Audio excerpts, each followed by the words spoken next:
Hello students. तो अपना जो सेकंड लेसन है वो कंप्लीट हो गया था।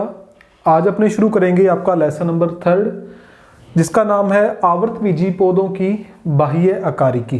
ठीक है, तो यहाँ पर लिखते हैं अपने लेसन का नाम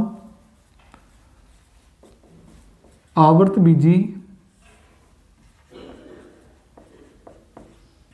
पादपों की बाह्य आकारिकी।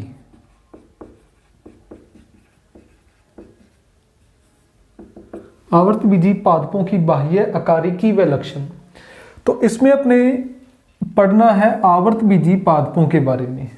ठीक है, तो अपने एक क्लासिफिकेशन पढ़ा हुआ है, पहले एक वर्गीकरण आपने पढ़ा हुआ है कि इस संसार में जितने भी पादप हैं उनको अपने 5 वर्गों में बांट सकते हैं, जिनके बारे में आपने पहले भी 9वीं या 10वीं क्लास के अंदर पढ़ा होगा। कौन कौन से? एक शैवाल, दूसरे ब्रायोफाइटा, 3 नंबर पर आते हैं टेरिडोफाइटा, फिर अनावर्तबीजी और लास्ट में है आवर्तबीजी। ठीक है, तो आपकी जो बुक है इसके अंदर भी एक लेसन है जिसके अंदर अपने इन 5 प्रकार के पादपों के बारे में पढ़ेंगे, लेकिन इस लेसन के अंदर अपने जो आवर्तबीजी पादप हैं, सिर्फ आवर्तबीजी पादपों की बाह्य आकारिकी के बारे में पढ़ना है कि मतलब बाहर से देखने पर वो किस प्रकार के हो सकते हैं, उनके तने के अंदर क्या कुछ हो सकता है बाहर से देखने पर। ठीक है, उनकी पत्तियां किस प्रकार की हो सकती हैं, उनकी जड़ें किस प्रकार की हो सकती हैं, उनके पुष्प किस प्रकार के हो सकते हैं। तो बाहर से मतलब बाह्य आकारिकी का मतलब क्या होता है कि उनकी अपने बाहर से उनका अध्ययन करना है कि बाहर से देखने पर वो किस प्रकार के हमें दिखाई देते हैं। तो किन पादपों के बारे में पढ़ना है? सिर्फ आवर्तबीजी पादपों की बाह्य आकारिकी के बारे में। तो अपने देखते हैं कि आवर्तबीजी पादप कौन से होते हैं। सबसे पहले इन पादपों के बारे में ही पढ़ेंगे। देखो अपना नाम क्या है यहाँ पर, आवर्तबीजी। ठीक है, ये 2 शब्दों से मिलकर बना है, एक आवर्त और दूसरा बीजी। आवर्त का मतलब क्या होता है? आवरण। और बीजी का मतलब यहां पर क्या है? बीज। मतलब ऐसे पादप जिनके बीजों के ऊपर क्या पाया जाता है? आवरण पाया जाता है। जिनके बीजों के ऊपर आवरण पाया जाता है वो पादप कौन से होते हैं? आवर्तबीजी पादप। ठीक है, आप कोई भी एक फल खाते हो, ठीक है, कोई भी अपने एक फल खाते हैं, जैसे मान लो आपने कोई आम का फल ही खाया, ठीक है, या आपने मान लो कोई भी दूसरा कोई भी आप फ्रूट ले लो, जैसे आप अमरूद खाते हैं। ठीक है, तो जो भी अपने फल खाते हैं उस फल के अंदर क्या होता है? बीज। फल के अंदर क्या होता है? बीज। और वो बीज बाहर से क्या है? एक गिरा होता है या बाहर से एक आवरण के द्वारा वो ढका रहता है। उस आवरण को अपने क्या बोलते हैं? फल भित्ति। उस आवरण को अपने क्या बोलते हैं? फल भित्ति। और ये अंदर क्या है? बीज। ठीक है, अपने बाहर से फल खा लेते हैं और अंदर क्या रह जाते हैं? बीज रह जाते हैं। तो आवर्तबीजी पौधे कौन से होते हैं कि ऐसे पादप जिनके बीज फल भित्ति के द्वारा गिरे रहते हैं या जिनके बीजों के बाहर फल भित्ति पाई जाती है, वे पादप कौन से होते हैं? आवर्तबीजी पादप। तो यहां पर अपने लिख सकते हैं कि वे पादप जिनके बीजों के बाहर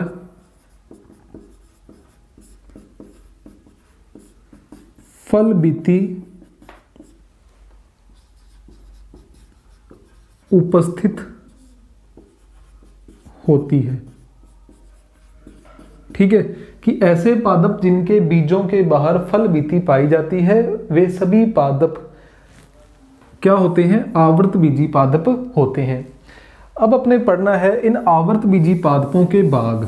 ठीक है, अपने घरों में वृक्ष लगे होते हैं, कोई भी एक पेड़ लगा है, आपने देखा है नीम का पेड़ हम सभी ने देखा हुआ है। तो अपने यहाँ पर एक पादप का एक डायग्राम बनाते हैं। ये मिट्टी है, ये क्या है, तना, और मिट्टी में नीचे क्या है, जड़ें। ये मान लो जड़ें। ठीक है, ये तना है, इस तने पर क्या पाई गई हैं, पत्तियां। ये क्या है, पत्तियां, इस प्रकार। ठीक है, यहां पर मान लो ये क्या उपस्थित है, ये है फूल, तो नाम लिख दो, ये क्या है, जड़, यहां पर तना, ये क्या है, पत्ती, और ये क्या है, पुष्प। ठीक है, तो नेक्स्ट अपनी हेडिंग क्या है, आवर्त बीजी पौधों के बाग। कौन कौन से बाग हैं, जड़, तना, पत्ती और पुष्प। तो देखो इनमें से जो जड़, तना और पत्ती हैं, ठीक है, जड़, तना और पत्ती ये पौधे के कौन से बाग कहलाते हैं, कायिक बाग। ये कौन से बाग हैं, कायिक बाग, जड़, तना और पत्ती। जो पुष्प है ये पौधे का कौन सा अंग कहलाता है, एक लैंगिक अंग कहलाता है, या लैंगिक बाग या लैंगिक अंग कहलाता है। ठीक है, तो एक एक करके हम इन चारों के बारे में पढ़ते हैं। सबसे पहले आप देखो जड़ के बारे में। तो जड़ के बारे में आपने क्या याद रखना है कि जड़ की जो नेचर है, जड़ की प्रकृति किस प्रकार की होती है। तो सबसे पहले यहाँ पर आपने याद रखना है कि जो जड़ की प्रकृति है वो किस प्रकार की है, जड़ नीचे की ओर जाती है। देखो आपने पढ़ा हुआ है गुरुत्वानुकर्षण। गुरुत्वानुकर्षण क्या होता है कि अपने किसी भी चीज़ को चाहे ऊपर फेंकें, जैसे हम अपने मर्जी फेंकें वो नीचे की तरफ ही आएगी। जैसे ये कैप है, इस कैप को अपने ऊपर की ओर फेंकेंगे तो कुछ दूर जाने के बाद ये वापस क्या आ जाएगा, नीचे आ जाएगा। तो सभी चीज़ें हैं वो नीचे की ओर आती हैं। ठीक है, तो वो क्या होता है, गुरुत्वानुकर्षण। तो जड़ें भी क्या है, नीचे की तरफ ही गति करती हैं। तो जड़ें किस प्रकार की होती हैं, धनात्मक गुरुत्वानुवर्ती, मतलब उनकी जो गति है वो गुरुत्वानुकर्षण के लिए धनात्मक है।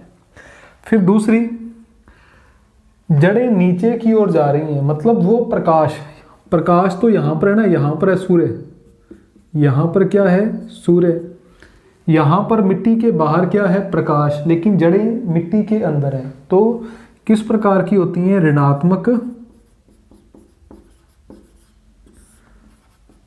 प्रकाशानुवर्ती,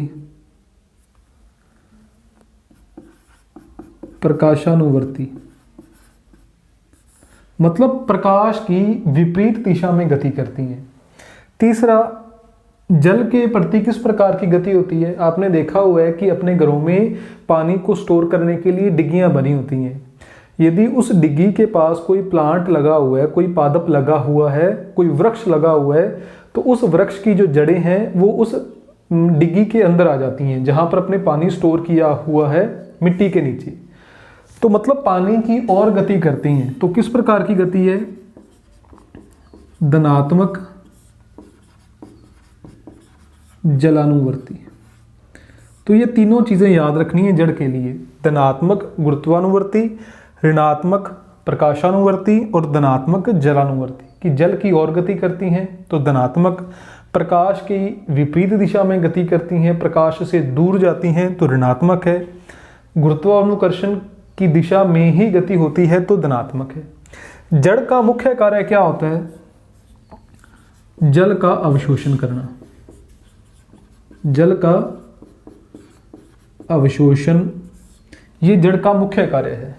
तो स्टार्टिंग के अंदर आपने ये चार बातें याद रखनी है जड़ के लिए। इंग्लिश में इसे अपने क्या बोलते हैं, रूट। ठीक है, तो ये चार बातें याद रखनी है आपने जड़ के लिए। जड़ के बाद यहां लिख सकते हो जल व खनिज लवण, क्योंकि अपने जो भी पौधों को कोई उर्वरक डालते हैं, वो अपने पानी के साथ मिला के ही देते हैं उनको। तो पानी के साथ साथ जो उर्वरक होते हैं, जैसे आपने सुना होगा एग्रीकल्चर में यूरिया होती है या और बहुत सारे उर्वरक जो अपने फसलों को देते हैं।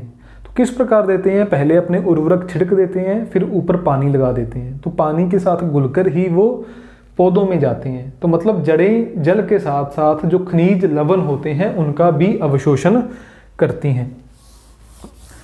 तो जड़ के बाद नेक्स्ट अपने पढ़ते हैं तने के बारे में, तना। ठीक है, 2 नंबर पर तना, जिसे अपने बोलते हैं स्टेम। तो स्टेम के बारे में अपने देखें कि स्टेम की किस प्रकार की है।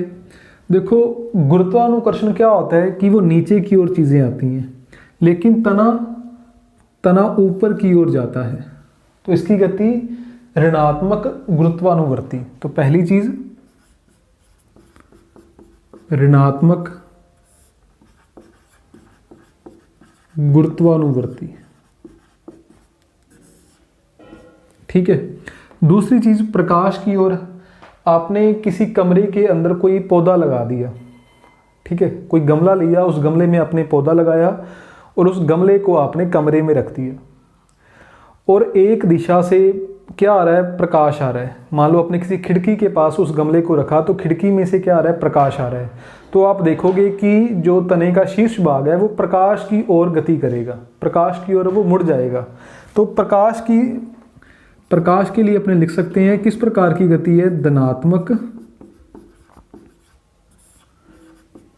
प्रकाशानुवर्ती। ठीक है, तो ये 2 ही याद रखनी है, एक प्रकाश के लिए और दूसरी गुरुत्वाकर्षण के लिए। जल के लिए कोई विशेष गति आपने नहीं याद रखनी। एक आपने याद रखना है कि इसमें पर्रोतंत्र क्या होता है, पर्रोतंत्र की तना है, उस तने पर ही क्या पाई जाती हैं, पत्तियां पाई जाती हैं, और उस तने पर ही क्या उपस्थित है, पुष्प उपस्थित है। तो इन तीनों को मिला के अपने क्या बोलते हैं, पर्रोतंत्र बोलते हैं, ये याद रखना है। अब मैंने आपको बताया है कि तने पर ही क्या उपस्थित है, पत्तियां और पुष्प। तो तने के किस भाग से पत्तियां निकलती हैं, ठीक है। तो जैसे मान लो ये एक डायग्राम है, जैसे हम सभी ने गन्ना देखा हुआ है, हम सभी ने क्या देखा है, गन्ना देखा हुआ है। इस प्रकार का होता है गन्ना। जो हम गन्ना देखते हैं वो क्या है, एक प्रकार का तना ही तो है, वो स्टेम ही है। इस प्रकार का हमें वो दिखाई देता है। जो ये वाला भाग होता है, इसे अपने क्या बोलते हैं, इसे अपने बोलते हैं पर्व संधि। ठीक है, इसे अपने क्या बोलते हैं, पर्व संधि। और ये जो बीच वाला भाग है, इसे अपने क्या बोलते हैं, पर्व। ठीक है, ये क्या है, पर्व। जहां पर 2 पर्व आपस में जुड़ती हैं उसे अपने बोलते हैं पर्व संधि। तो जो पत्तियां निकलती हैं, पत्तियां हमेशा कहां से निकलती हैं, इसी पर्व संधि से पत्तियां निकलेंगी। ठीक है, बीच में जो पर्व है, इस पर्व से कोई भी पत्ती या पुष्प नहीं निकलेगा। जो भी कोई शाखा निकलती है, चाहे कुछ भी, कोई पत्ती निकले, कोई पुष्प निकले, कोई कलिका निकले, वो सारा कुछ कहाँ से निकलता है, पर्व संधि से निकलता है। तो ये आपने याद रखना है, पर्व संधि वाली बात भी आपने याद रखनी है। ठीक है, कि पर्व संधि तने का वह भाग है जहां से पत्तियां, पुष्प या विभिन्न प्रकार की शाखाओं की उत्पत्ति होती है। ठीक है, तो ये तने के लिए आपने बातें याद रखनी है। तने के बाद अपने पढ़ते हैं पत्ती के बारे में।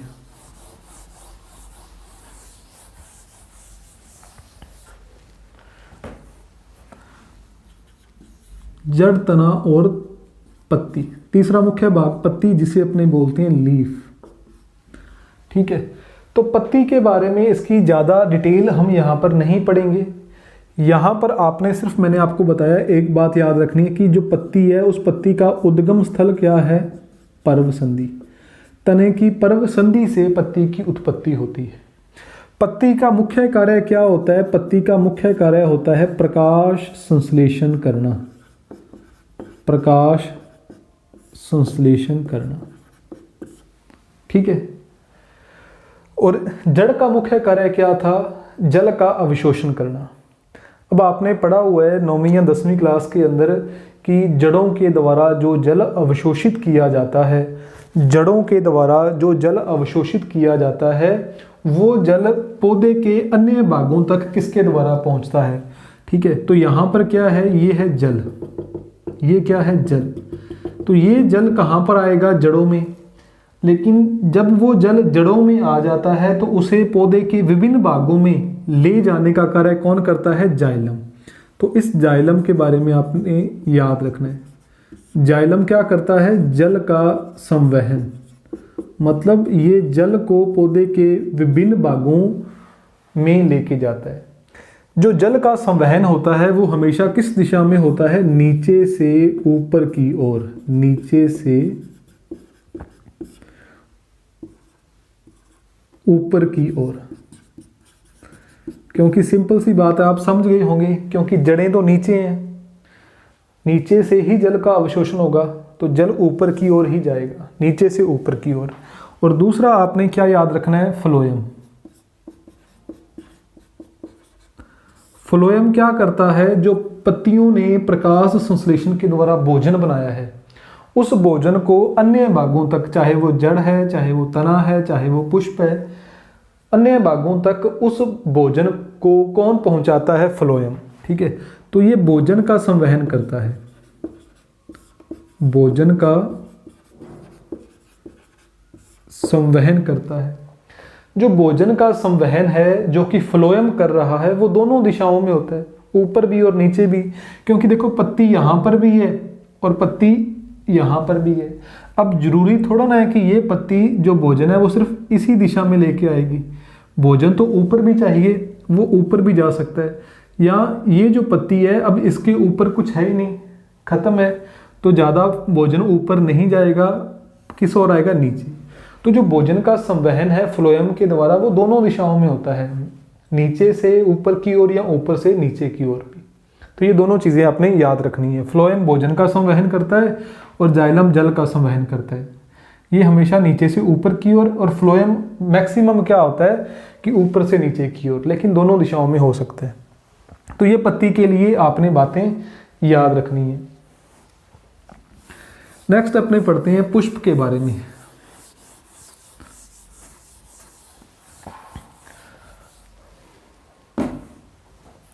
चौथा अपना है पुष्प, जिसे हम बोलते हैं फ्लावर। तो सबसे पहले अपने फ्लावर का एक छोटा सा डायग्राम बनाते हैं। पुष्प पौधे का कौन सा अंग है? लैंगिक, ठीक है, लैंगिक अंग, जिसे अपने बोल सकते हैं जननांग, मतलब जनन अंग है जो जनन की प्रक्रिया में प्रत्यक्ष रूप से भाग लेता है। तो यहाँ पर अपने इसका डायग्राम बनाते हैं एक, इस प्रकार अपने इसका डायग्राम बना देते हैं।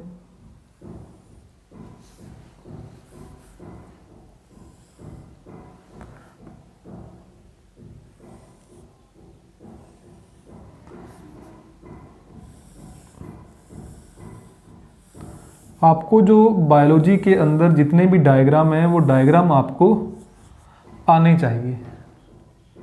डायग्राम के बिना जो आपका काम है वो नहीं चलेगा।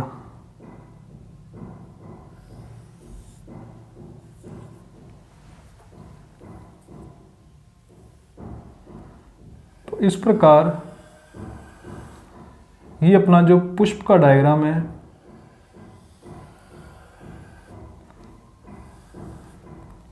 वो क्या हो जाता है? कंप्लीट, ठीक है।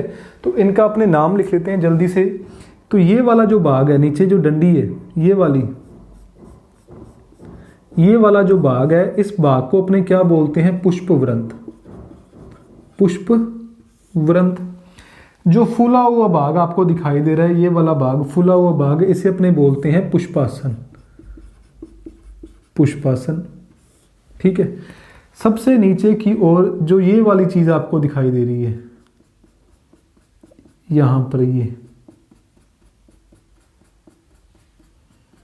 इसे मैं थोड़ा डार्क कर देता हूँ कि अलग से दिख जाए ये, और इस साइड है ये यहाँ पर।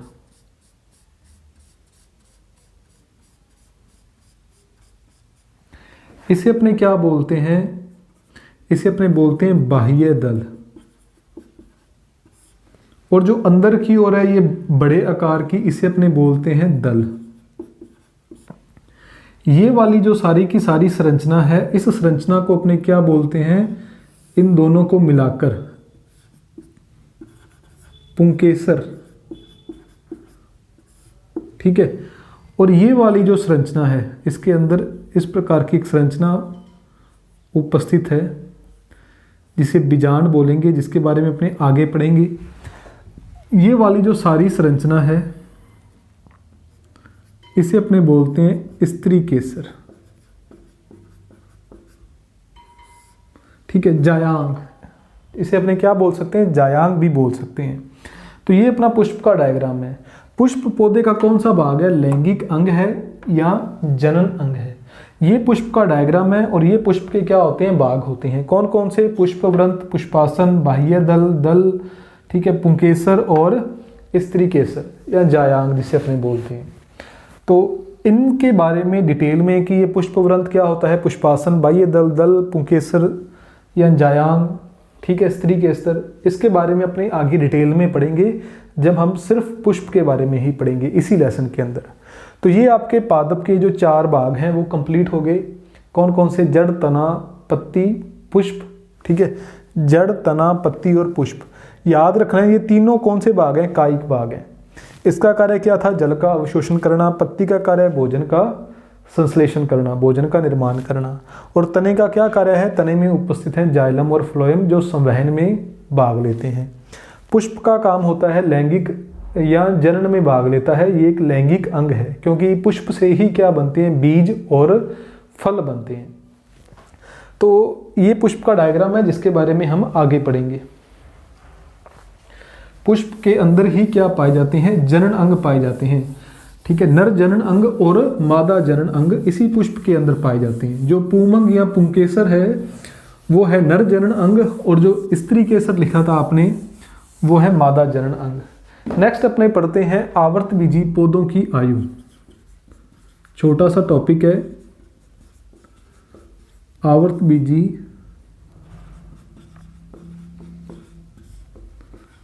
पादपों की आयु। तो ये 3 हैं, 3 प्रकार के हो सकते हैं ये आयु के आधार पर। 1 वर्षीय,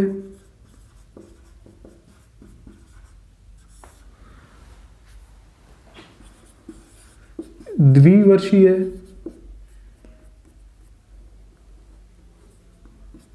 द्विवर्षीय। ठीक है, इसे अपने इस प्रकार 1 वर्षीय और द्विवर्षीय।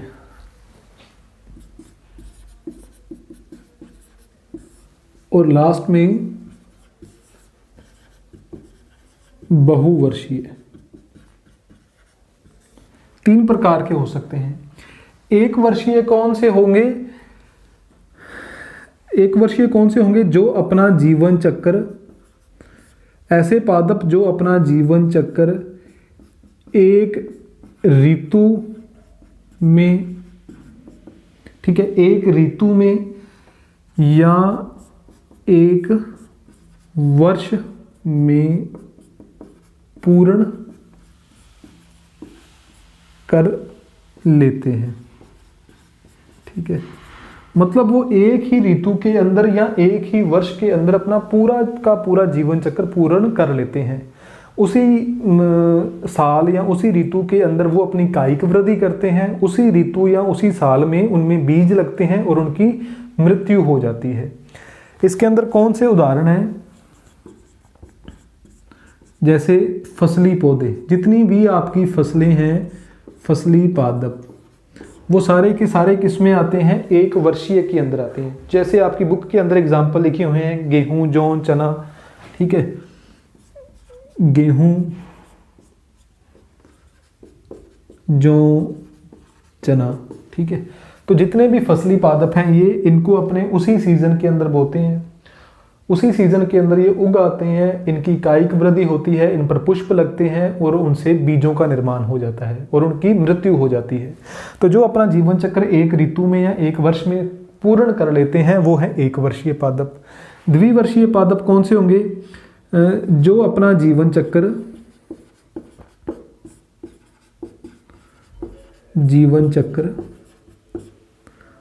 दो ऋतुओं में या 2 वर्षों में पूर्ण करते हैं।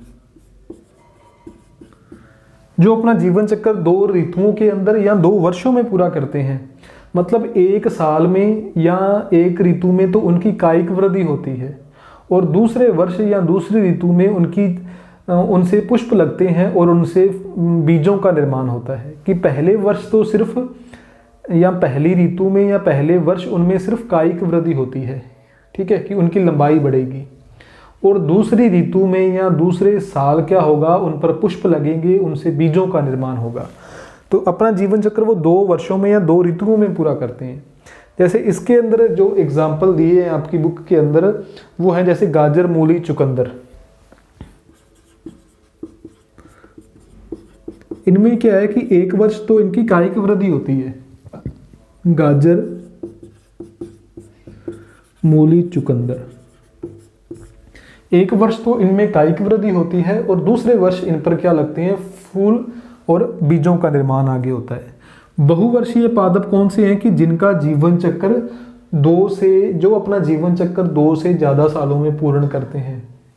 जैसे इसके अंदर क्या आ जाते हैं उदाहरण, जो अपने वृक्ष हैं जैसे नीम। ठीक है, जो नीम का पादप है आज आप बोओगे तो इसकी जो आयु है वो काफ़ी लंबी होती है, 40-50 साल जितनी भी लिखी होगी किसी बुक के अंदर, तो काफ़ी सालों में ये अपना जीवन चक्र पूरा करता है। ठीक है, जल्दी इसकी मृत्यु नहीं होती। तो ये है बहुवर्षीय पादप जिनकी जो आयु है वो 2 वर्षों से ज़्यादा होती है। तो जिनकी आयु एक ऋतु में या एक ही साल में पूरी हो जाती है वो एक वर्षीय है। जो अपना जीवन चक्र 2 ऋतुओं में या 2 वर्षों में पूरा करते हैं वो द्विवर्षीय है। और जिनकी आयु 2 वर्षों से ज़्यादा है वो किस में आते हैं, बहुवर्षीय में, अधिकतर वृक्ष। ठीक है, तो ये होगी अपनी आवर्तबीजी पादपों की आयु। नेक्स्ट अपने जो लेक्चर होगा इस लेसन का जो अपना सेकंड पार्ट होगा उसके अंदर अपने पढ़ेंगे आवर्तबीजी पादपों के आवास। ठीक है, जलोदबिद कौन से होते हैं, लवणोदबिद, मृदबिद, समोदबिद, ये अपने उसके अंदर पढ़ेंगे। और आवर्तबीजी पादपों में पोषण और आवास अपने पढ़ेंगे सेकंड पार्ट के अंदर। Thank you.